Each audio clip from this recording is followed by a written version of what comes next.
ये आप भी समझते हैं, सिंधिया के बाद आने के बाद एक सिंधिया भाजपा हो गई है, एक मूल भाजपा हो गई है और एक संगठन हो गया है। तो मुझे कहीं ना कहीं मूल भाजपा नहीं दिखी, बहुत कम। ये बहुत बड़ा एक चेंज था पूरे देश के लिए, ना कि अपितु एक पर्टिकुलर क्षेत्र के लिए।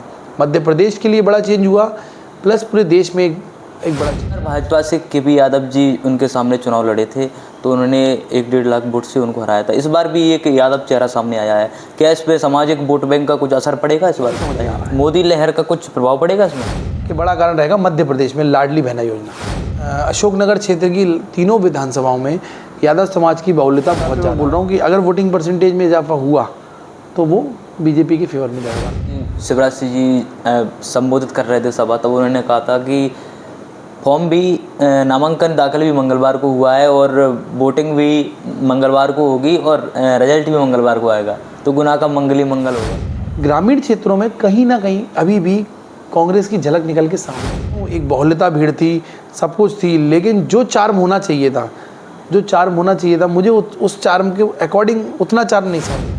कांग्रेस कहीं ना कहीं कह रही है कि सिंधिया जी बाहरी प्रत्याशी है और राव यादवंशी अपने क्षेत्र के प्रत्याशी हैं, तो इस पर आप क्या कहना चाहोगे? नमस्कार, संवाद न्यूज में आपका स्वागत है और मैं हूं आपके साथ दीपेंद्र। राजनीतिक सियासत काफ़ी गरमाई हुई है और इसकी चर्चा के लिए आज हमारे साथ मौजूद हैं शहर के वरिष्ठ पत्रकार अजय राज सक्सेना जी। आज इनसे बातचीत होगी, राजनीतिक किसका पलड़ा भारी है। तो आइए सर, स्वागत है आपका संवाद न्यूज में। बहुत बहुत धन्यवाद सर। जैसा कि आपकी टीम लगातार कवरेज कर रही है, लगातार हम प्रत्याशियों की जानकारी आ रही है, किसका पलड़ा भारी है और कौन कहाँ तक विजय हो सकता है। तो सिंधिया जी की बात करते हैं तो लगातार 2004 से राजनीतिक में सक्रिय हैं और ज़्यादातर जीतते हुए आ रहे हैं। तो इस बार क्या ख्याल है इस बार सिंधिया जी के बारे में आपका? दीपेन जी, मैं आपको इस जगह टोकना चाहूँगा। लगातार 2004 से उन्होंने चुनाव लड़ा, जब से दिवंगत उनके पिताजी माधवराव सिंधिया जी का देहांत हुआ, तब से उपचुनाव से लेकर लगातार वो चुनाव लड़ रहे हैं। 2019 का चुनाव एक ऐतिहासिक चुनाव रहा। उसमें एक क्षण ऐसा रहा जो समय के विपरीत जाके उस क्षण ने उनको वो अनुभूति कराई जो अभी तक कभी अनुभूति नहीं हुई। सिंधिया परिवार को लगभग मानूंगा कि वो अनुभूति कराई। 1.5 लाख वोटों के आसपास लगभग उनको हार हुई इस लोकसभा से, और केपी यादव यहाँ से सांसद बने। ये एक बड़ा क्षण था। उसके बाद एक बड़ा राजनीतिक परिवर्तन भी आया। सिंधिया जी लगातार 2004 से लेकर अभी तक अगर बात करें तो कांग्रेस पार्टी के साथ थे, कांग्रेस पार्टी के बड़े बड़े पदों पर रहे, मंत्री भी रहे केंद्र की सरकार में, कई बार विपक्ष के कई बड़े पदों पर रहे, कई चीज़ों में रहे, कांग्रेस के कई संगठन में बड़े पदों पर रहे। लेकिन 2019 के चुनाव हारने के बाद से लगातार जो परिवर्तन आए वो परिवर्तन आपके सामने हैं। 2024 में वो आज भाजपा के अंदर है, ये सबसे बड़ा परिवर्तन है। उसके साथ उन्होंने 2019 के बाद 2020 में सरकार गिरी, नई सरकार बीजेपी की बनी, ये सब समीकरण आप लोगों के सामने। और ये बहुत बड़ा एक चेंज था पूरे देश के लिए, ना कि अपितु एक पर्टिकुलर क्षेत्र के लिए। मध्य प्रदेश के लिए बड़ा चेंज हुआ, प्लस पूरे देश में एक बड़ा चेंज हुआ। पिछली बार भाजपा से केपी यादव जी उनके सामने चुनाव लड़े थे तो उन्होंने 1-1.5 लाख वोट से उनको हराया था। इस बार भी एक यादव चेहरा सामने आया है, क्या इस पे सामाजिक वोट बैंक का कुछ असर पड़ेगा इस बार राजनीतिक में? बिल्कुल, आपका सवाल बहुत अच्छा है। जातिगत समीकरणों की अगर बात करें पूरी लोकसभा क्षेत्र में, जातिगत समीकरणों में, क्योंकि हमारे यहाँ यादव समाज एक बहुल्यता में जो 8 विधानसभाएँ हमारे यहाँ लगती हैं, उसमें अगर बात करें तो अशोकनगर क्षेत्र की तीनों विधानसभाओं में यादव समाज की बहुल्यता बहुत ज़्यादा है।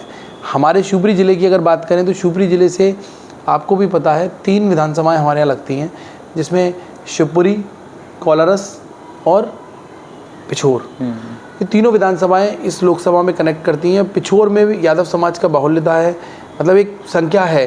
मैं उसको बहुत अति बाहुल्यता तो नहीं बोलूँगा, लेकिन हाँ अपने आप में एक सम्मानजनक संख्या है वहाँ भी। प्लस कोलारस बाहुल्यता में है, इसको आपको भी पता है, मुझे ही पता है। कोलारस में सबसे ज़्यादा वोटर अगर माना जाता है तो यादव समुदाय का माना जाता है। उसके बाद अगर बात की जाए, आप आ जाएँ शिवपुरी में, तो शिवपुरी में भी अपन ज़ीरो नहीं कह सकते, उसमें भी 10-20 हज़ार का आसपास, 10-5 हज़ार का आसपास आंकड़ा होगा। तो कहीं ना कहीं यादव समुदाय का जो पूरी लोकसभा की अगर बात की जाए तो वो एक बड़ा आंकड़ा निकल के सामने आता है। तो इससे कहीं ना कहीं इफ़ेक्ट तो है इसको तो अपन डिनाई नहीं कर सकते, क्योंकि पिछला चुनाव भी अपन देख चुके हैं। पिछले चुनाव में मोदी वेव थी, मोदी वेव के साथ लेकिन यादव समुदाय ने कहीं ना कहीं निर्णय लिया, उसके अकॉर्डिंग ये डिफरेंस आपको देखने को मिला और लगातार एक बड़ी हार के रूप में सिंधिया जी को सामना करना पड़ा। और कहीं ना कहीं ये इफेक्ट आपको इस चुनाव में भी, मुझे जो लगता है मेरे अकॉर्डिंग, यादव समुदाय का इफेक्ट इस चुनाव में भी देखने को मिलेगा, जो अभी समझ में आ रहा है। मोदी लहर का कुछ प्रभाव पड़ेगा इसमें? देखिए, इसमें कोई दो राय नहीं है, मोदी की लहर है। विपक्ष पूरी तरीके से शून्यता की ओर है। विपक्ष के पास कोई मुद्दा ही नहीं है चुनाव को लेके, किसी मुद्दे पे लड़ नहीं पा रहे विपक्ष। विपक्ष की एकजुटता, सबसे बड़ा एकजुट ना होना, ये अपने आप में एक बड़ा मुद्दा है। विपक्ष एकजुट ही नहीं है, तो ये कहीं ना कहीं मुद्दे हैं, आपको भी पता है। तीसरी चीज़ मैं एक टॉपिक आपको बोलना चाहूँगा, जो विधानसभा चुनाव का भी बड़ा मुझे मेजर मतलब कारण रहा, और जो लोकसभा चुनाव में भी कहीं ना कहीं मुझे ऐसा लगता है कि बड़ा कारण रहेगा, मध्य प्रदेश में लाडली बहना योजना। मैं इस जगह बोलना चाहूँगा आपसे, लाडली बहना योजना का कितना चेंज आता है, क्योंकि 54, क्योंकि अभी तक की अगर आपने देखा हो वोटिंग परसेंटेज हमारे यहाँ बहुत कम रहता है। लोकसभा और विधानसभा के वोटिंग परसेंटेज में बहुत डिफरेंस है। अभी तक जो हमारे यहाँ वोटिंग परसेंटेज आता है वो 50-55% के आसपास आता है लोकसभा में।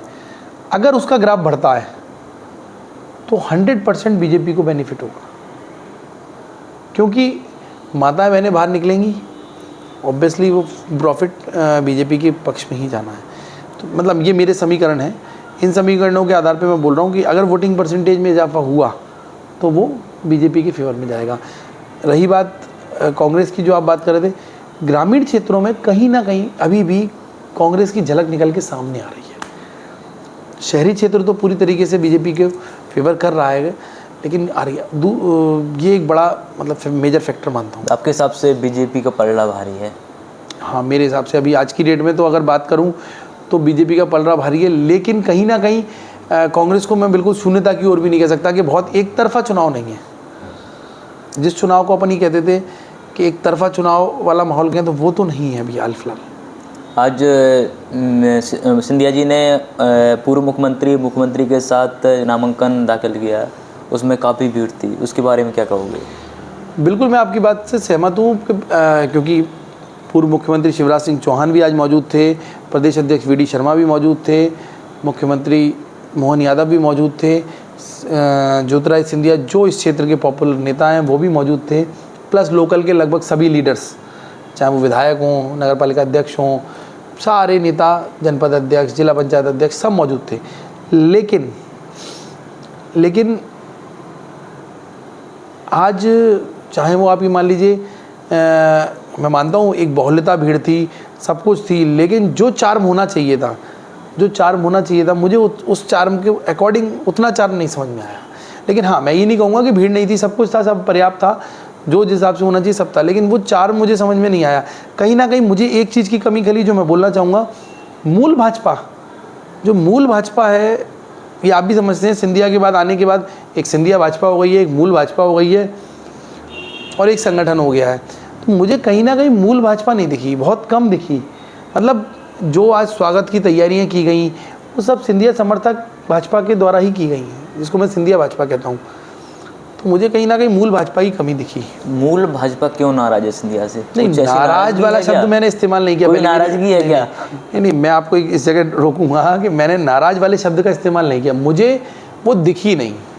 अब वो क्या कारण है कि वो नाराज है, कि वो थी नहीं, या उसने स्वागत नहीं किया, क्या रीज़न रहा, ये पर्टिकुलर मुझे नहीं पता। अगर आप मूल भाजपा की बात करें तो जिलाध्यक्ष उनके साथ थे, लेकिन मैंने आपसे क्या कहा कि अब वो क्यों नहीं आ रहे सामने निकल के, या क्या कारण रहे, ये मुझे नहीं पता। लेकिन जिस हिसाब से स्वागत मूल भाजपा के द्वारा भी होने चाहिए थे, वो कहीं नज़र नहीं आया। अगर मैं गलत हूँ तो आप बताइए। नहीं, गलत नहीं हो सकते, क्योंकि आप सीपरी के वरिष्ठ पत्रकार हो और वरिष्ठ पत्रकार में आप आते हो। जो मैंने एनालिसिस किया वो मैं अपने एनालिसिस के आधार पे ये बात पर रखा हूँ। आपकी टीम लगातार कवरेज भी कर रही है, तो आपको एक सटीक जानकारी मिलती है। बिल्कुल। कांग्रेस कहीं ना कहीं कह रही है कि सिंधिया जी बाहरी प्रत्याशी है और राव यादवंशी अपने क्षेत्र के प्रत्याशी है, तो इस पर आप क्या कहना चाहोगे? देखिए, मेरी इस पर स्पष्ट रणनीति है। देखो, सिंधिया भी कहते हैं कि हमारा खून का नाता है, हमारा जन्म से इस क्षेत्र का नाता है। मानता हूँ कि वो निवास दिल्ली करते हैं, ग्वालियर करते हैं, शिवपुरी में भी उनका निवास बना हुआ है, लेकिन ज़्यादातर बाहर रहते हैं, क्योंकि बड़े नेता हैं, पॉपुलर लीडर हैं, देश के नेता हैं वो। मानता हूँ उस चीज़ को। हाँ, इस बात का ये है कि शहरी क्षेत्र में तो उतना इफेक्ट नहीं हो रहा, लेकिन हाँ कहीं ना कहीं ग्रामीण में वो टचअप जा रहा है थोड़ा सा, और अशोकनगर बेल्ट में बहुत ज़्यादा जा रहा है। जो मैंने अशोकनगर बेल्ट को एनालिसिस किया है, जो मैंने अशोकनगर बेल्ट को बारीकी से देखा है, कहीं ना कहीं टचअप जा रहा है। लेकिन अभी ओवरऑल बात की जाए तो बीजेपी का पलड़ा भारी है, क्योंकि देखिए बीजेपी के पलड़ा भारी होने के भी 3-4 रीज़न है। सबसे पहला रीज़न सिंधिया यहाँ के मूल, क्योंकि सिंधिया लगातार 2004 से जीत रहे हैं। दूसरी चीज़ मोदी वेव, विपक्ष का कमज़ोर होना, विपक्ष में एक आदमी या 2 आदमी वर्किंग कर रहे हैं, बीजेपी की एक बड़ी लॉबी काम कर रही है। तीसरी चीज़ पब्लिक बीजेपी के कामों से संतुष्ट है, ये एक बड़ा रीज़न। तो मतलब ये अभी बीजेपी के फेवर में एक बड़ा क्राइटेरिया बनाए हुए हैं। लेकिन मैंने क्या कहा, इस क्राइटेरिया को मेंटेन करना और बीजेपी के प्रति पॉजिटिव रिस्पांस रखना। अभी चुनाव में समय है, वोटिंग तक का समय। अब वोटिंग तक क्या है, कितना ये चीज़ें मेंटेन रहती हैं, ये बड़ी बात होगी देखने वाली। अभी शिवराज सिंह जी संबोधित कर रहे थे सभा, तब उन्होंने कहा था कि फॉर्म भी, नामांकन दाखिल भी मंगलवार को हुआ है और वोटिंग भी मंगलवार को होगी और रिजल्ट भी मंगलवार को आएगा, तो गुनाह का मंगल ही मंगल होगा। इस पर क्या कहोगे? देखिए ये तो चुनावी जुमले हैं, लगातार हर आदमी किस चुनाव के समीकरणों को पकड़ता है। बड़ी चीज़ है, अच्छी बात है कि उन्होंने ये मंगलवार के संयोग को जोड़ दिया। बिल्कुल आपकी बात मानूंगा। चुनाव जो आज का नामांकन दाखिल किया गया वो मंगलवार को ना देखते हुए वो अष्टमी को देखते हुए दाखिल किया गया। ये आप भी जानते हो और मैं भी जानता हूँ। नवरात्रि के दिन चल रहे हैं, अष्टमी, सप्तमी, नवमी, ये बड़े शुभ दिन माने जाते हैं। इसमें कोई समय, कोई मुहूर्त नहीं। आप और हम भी घर में चाहे नया घर लेना हो, चाहे कारी लेनी हो, चाहे कुछ भी लेना हो, कुछ भी नया करना हो, तो हम लोग बड़े इन शुभ मुहूर्तों को देखते हैं, तो बड़ी चीज़ें सामने आती हैं। तो आपने देखा हमारे साथ सिपरी के वरिष्ठ पत्रकार अजय राज सक्सेना जी मौजूद थे और हमने चर्चा की है चुनावी के बारे में, जो कि उनकी टीम लगातार कवरेज कर रही है और एक सही समीकरण आप तक देने का प्रयास किया। ऐसे ही हमारी संवाद न्यूज़ की टीम आप तक हर एक सटीक जानकारी देने का प्रयास करेगी। तो बने रहिए संवाद न्यूज़ के साथ। मैं आपके साथ दीपेंद्र पाल।